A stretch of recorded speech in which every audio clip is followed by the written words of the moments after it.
part 2 of Breaking Patterns. I just want to take a moment to say thank you for coming back with me. As we see in part 1, I talked about at length a little about breaking the pattern of overfunctioning while in survival mode. While everybody's mode to survival will look different depending on your case and what you're trying to survive through is different. I know I speak a lot about traumatic experiences. Again, these were my instances and things that I noticed about myself as I continued on my journey and pathway to healing and transformation. So here today, this ties in neatly with not only overfunctioning through survival mode, but other patterns that I picked up that I wanted to break free from, which is shrinking, playing it small, but more importantly, getting over the guilt of outgrowing others. One thing I wanted to start off with by talking about here today was not at one time any space that I've ever been in, whether it was my job from the early 2000s up until now in 2025, I realized, I said, there were a lot of patterns that, I exercised while in survival mode. During this time frame, I had picked up the pattern of shrinking and playing it small. And I believe I did that at the expense of not only myself, but the comfortability of others. There were moments and times where I was in spaces and I could see people being uncomfortable with me and just bringing my ideas, just the way I spoke, the way I carried myself to the table, or just entering in rooms. I saw the uncomfortability that I dealt with from other individuals throughout my lifespan, whether that was through, again, employment in my 20s, late 20s, early 30s, and even up to 40. These places, in essence, they shaped me to the point where I was dimming my light in areas I went to.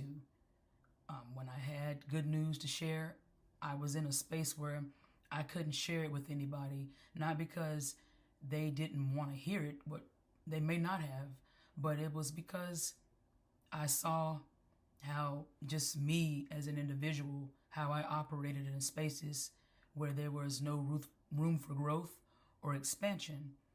Oftentimes when we're in environments that there's a ceiling and there's nowhere to go, it's just in human nature to shrink and play it small or place yourself in a box and not express, your ideals and how you want to grow as an individual.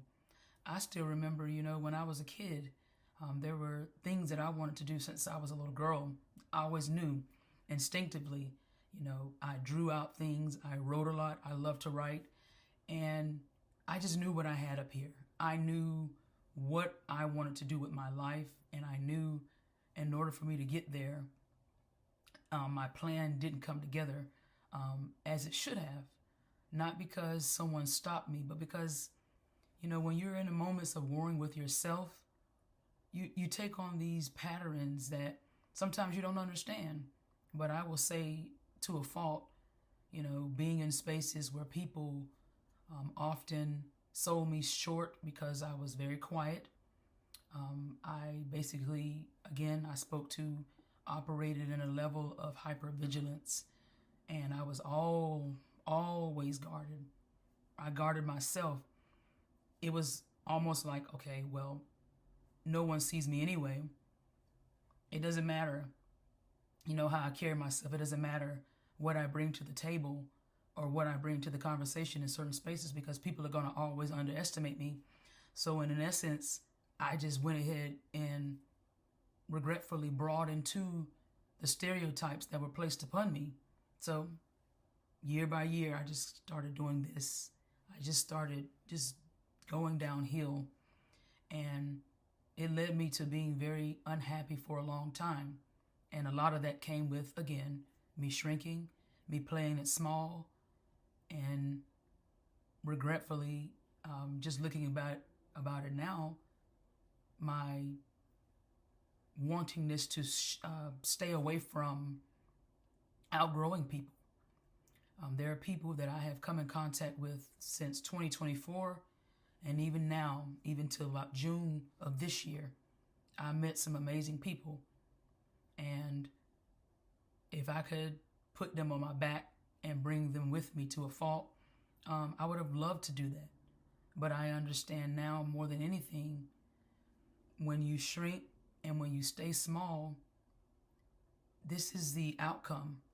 And I think a lot of people, when we're in environments where there's no room for growth, this is what we do. This is the default for many people. It's not everybody, because, you may not be able to relate to this, excuse me, but understand that this is not something you have to do.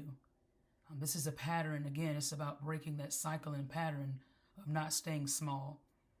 I still distinctly remember now being in spaces in my previous employment and speaking and bringing knowledge to the table and seeing the faces of others and their uncomfortability in not wanting to hear what I have to say. And it's not because I'm not, holding anyone to charge, but I really realize when you have the acumen and the ability to spot and just carry a certain level of, when you stand out in a room and people see that, people see what you carry and people see what you pose, they're going to try to put you in the box. They're going to try to make you shrink. But it's up to you, the individual, to not allow it to happen.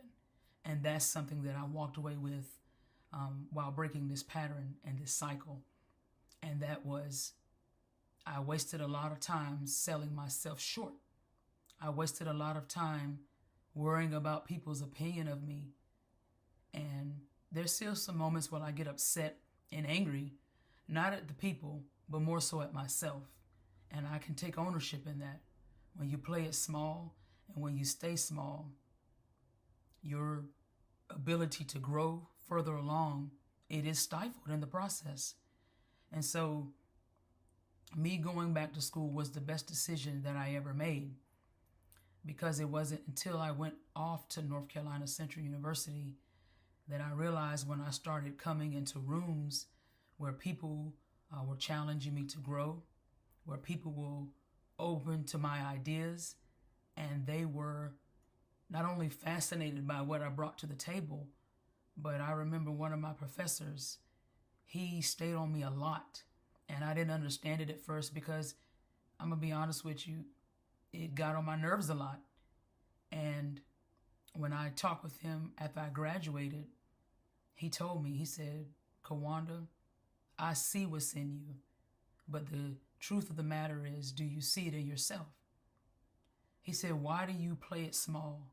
He said, "Why do you not understand what you have here?" He said, "Why do you not understand what's in you and what can be unlocked?" So he asked me about, he said, "You shouldn't be shrinking, young lady." He said, "You shouldn't be playing it small." It was in the space of North Carolina Central that I was able to create a lot of frameworks, and I was able to slowly but surely break the pattern of playing it small. It was night and day. I was going to an environment on a college campus where I was excelling and I was thriving. Then I was going to another space at my previous employment, and it was like I was staying small. I was shrinking. I was in an environment where many around me, they were still in a space of stagnation. And this is not a knock towards them. Again, I was around, a couple of men and women who, just sitting around them, I was like, wow, she has it. He has it. Why are they not excelling? Why did they settle for this? And it was through them, some of the conversations that I had, it's no derogatory at all, because I have nothing but respect and love, and always will, for the people that I have crossed paths with at Duke University. That's the truth. But I just worked around people who sold themselves short. And in essence, it felt like I was in a cage some days, because I was in one environment at North Carolina Central where I felt like, oh my God, it was a breath of fresh air. But then it was like when I went back to Duke, It was like, I'm playing it small again. I got to do this right here to myself. I can't grow out of this habit, this pattern I'm stuck with.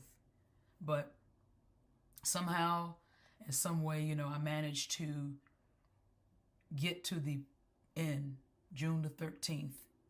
And I'm ever grateful for my time at Duke, but I'm ever grateful for the paths with the people that I crossed there. I won't say anything beyond this concerning that space because those were some beautiful years I had there, 18 years. But I also know in that space I often shrunk and sold myself short because I knew that my presence and just me being in the room and spaces sometimes with other individuals, I sold myself short and I shrunk a lot. And it was, again, towards the end, I started feeling guilty. I don't know if it's I wouldn't say survivor's remorse, but it was like a remorse set in to the point where I started formulating some acquaintances there. And again, I just felt like, dang, I'm going to not being in this person's orbit anymore, that person's orbit anymore. And my mindset was focused on other people. See, I was still in that space of overfunctioning. I'm being honest. The shrinking mentality and the overfunctioning was still there. Even when I left in June, it dissipated afterwards. But there was just one person, again, that I speak to about in other segments through my other space in Facebook. And she came into my pathway unexpectedly, and she served as a mirror. And it was through this person that I saw that I don't know what it was. I really thank God for her. And I have no doubt that God placed this individual in particular in my life because he allowed me to see through this woman how I was shrinking, how I was playing it small. I remember on a couple of instances where I said, I'm more than a wife. I'm more than a mother. I'm more than a daughter. I'm more than a sister. I said I am Kawanda. And I remember the silence in the room. It's literally in my last 2 weeks and walking out the door on June the 13th, I realized I was getting out of that pattern. It just started coming. And I realized it was like I was having an awakening in that set around her and another woman. These ladies were 12 to, I think, 16 to 17 years older than I was.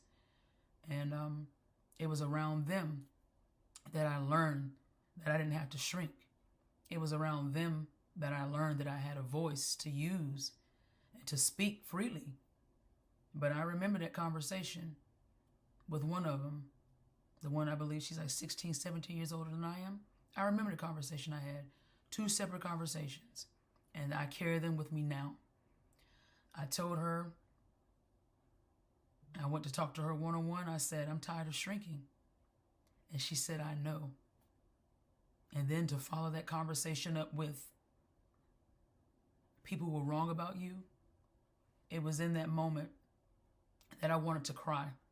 I really wanted to cry in front of her, but I held it together because I didn't know if I was going to make her uncomfortable or not, and that's not what I was trying to do. But I don't think she really realized in that moment. I believe without a doubt God placed her there to tell me that. I know without a doubt God placed her in that moment to tell me people were wrong about you. And it's not because I needed the validation. It's because I felt within myself, with that woman in particular, that I was able to I was not shrinking around her. There was a safety. She served as a safety net for me to use my voice and talk more. And I'm ever grateful for her. And I'm ever grateful for the other person as well. But never sell yourself short. Never shrink and never play it small.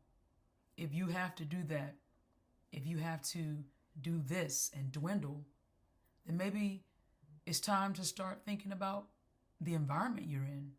It's not a knock to the people around you, but you have to understand if you're not being challenged and if you've already met in that space or ceiling, you have to make a decision whether you want to move on. For me, reluctantly, I was already on my way out the door at Duke, and God opened the way for me to go to where I am now. And I'm ever grateful for the new space and agency that I work in, and my new colleagues and everybody that I'm around, because it's in these spaces that I'm being challenged. I don't have to shrink. People are open to the ideas I bring to the table. And there have been moments where I leave these spaces and I know now that I have definitely broken the pattern. I have definitely broken the cycle of not shrinking and not staying small, because my ideas are being accepted. People around me, they don't get that look of uncomfortability. But more than anything, I'm grateful for the clinical therapists that I work alongside of, because a couple of them, I'm in different spaces in VCU as well. I've had multiple people tell me, you don't have to do that here, Kawanda. You're in a space now where you can grow and you can excel. You don't have to play it small. And my host told me verbatim, she said, I know exactly where you were. Why? Because I used to be just like you, Kawanda. She said, I sold myself short. I placed myself in a box. I did things to make other people around me uncomfortable, but inside I was miserable just like you too. Not because other people made me miserable, but because at one point in time, I was scared to take the leap too. So I just want to say that when you get the opportunity to grow and you get the opportunity to thrive, don't be scared. Don't worry about who you outgrow. Do not worry about who you outpace. God allows us to have chapters and seasons with people for a reason. And I know that the more now. And if I had to do it all over again, I can say this without feeling embarrassed or ashamed about it. I broke a pattern of comfortability and stagnation. I broke a pattern and stopped selling myself short. I broke a pattern and stopped playing it small.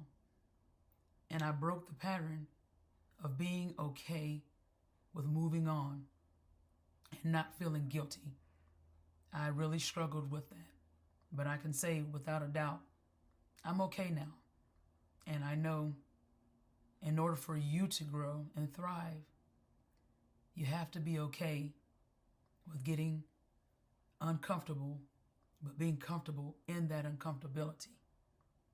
Breaking a pattern is not about happening overnight, because I'm still in the season of just breaking, this pattern still. Not playing it small and shrinking, but still instances where I feel like, oh my God, I don't see this person anymore. I don't see that person anymore. I don't talk to them anymore. And praying and paying it forward and hoping that they understand. That's something that, again, that survival mode has taught me. Sometimes I have to get myself together and say, Wanda, you have a purpose. You have a space where you can thrive and grow in. Your prayer has been answered. Embrace it. Move forward in it. Understand the pattern to not go back into that mindset is dissolved. Embrace it. Be grateful. So for anybody who is second guessing themselves, who is in a space now where you feel like you can't grow and you can't thrive, or who you feel like, things are going to change, don't worry about that. Keep going. Keep thriving. Keep moving. Keep excelling. You're going to make it. This pattern is not going to dissolve again overnight. I know without a doubt I still have hurdles and mountains to climb, but I'm not giving up on me. And I hope the same for you. Breaking the pattern of shrinking, doubting yourself, overfunctioning, overthinking, playing it small, being, having those guilt of growth or of outgrowing and outpacing people. It's natural and it's normal. But do not sell yourself short. And remember, if you want to thrive and do more in life, do not wait till it's too late. Keep going. And I wish you all the best on your journey.